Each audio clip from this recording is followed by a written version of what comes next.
for our great citizens. We've gathered this afternoon to take another historic action. However, in a few moments, the Laken-Riley Act will become the very first bill that I proudly sign into law as the 47th President of the United States.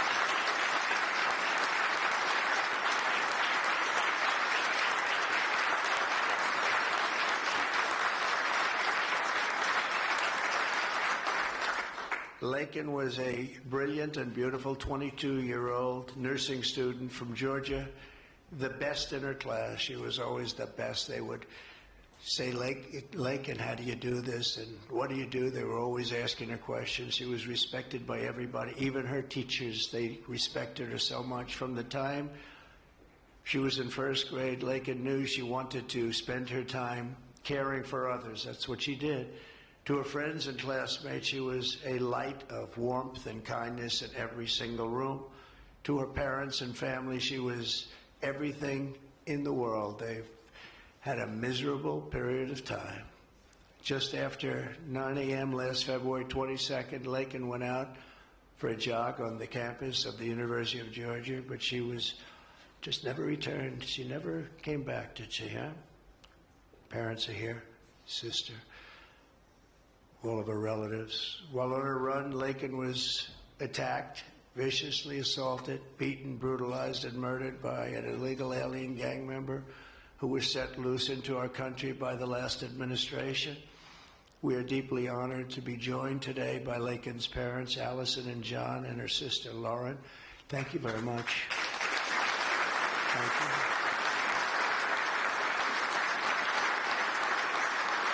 So sad. We were together right after that happened, and it's a tremendous tribute to your daughter, what's taking place today. That's all I can say, but it's so sad we have to be doing it at all. Thank you very much for being here. To Laken's family, we will keep Laken's memory alive in our hearts forever, everyone's hearts. With today's action, her name will also live forever in the laws of our country, and this is a very important law. This is something that has brought Democrats and Republicans together. That's not easy to do. Laken did it. Laken did it. America will never, ever forget Laken Hope Riley. The vicious criminal who murdered Precious Laken was an illegal alien member of the barbaric Venezuelan prison gang known as Tren de Aragua.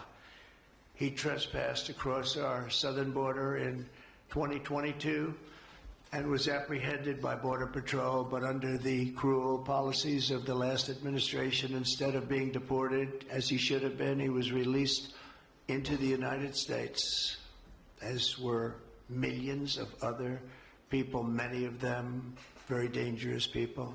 And you see what we're doing? We're getting them the hell out of here.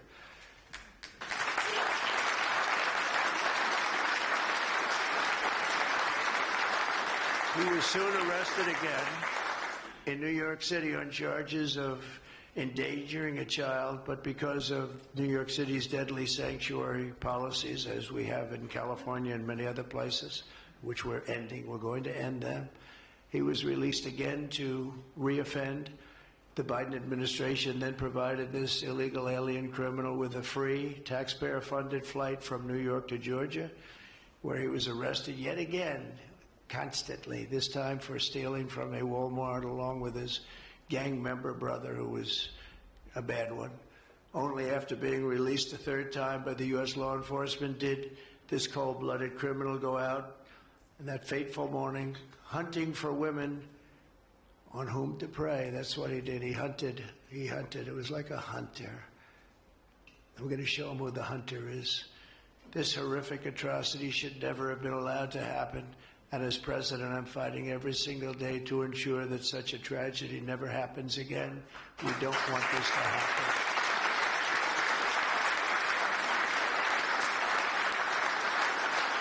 And under the law, thank you. Under the law I'm signing today, the Department of Homeland Security will be required to detain all illegal aliens who have been arrested for theft, burglary, larceny, shoplifting, assaulting a police officer, murder, or any crime that results in death or serious injury. In addition, for the first time ever, this act gives state governments the ability to sue the federal government for immediate injunctive relief if any future administration ever again refuses to enforce the immigration laws of the United States, like happened for 4 long years.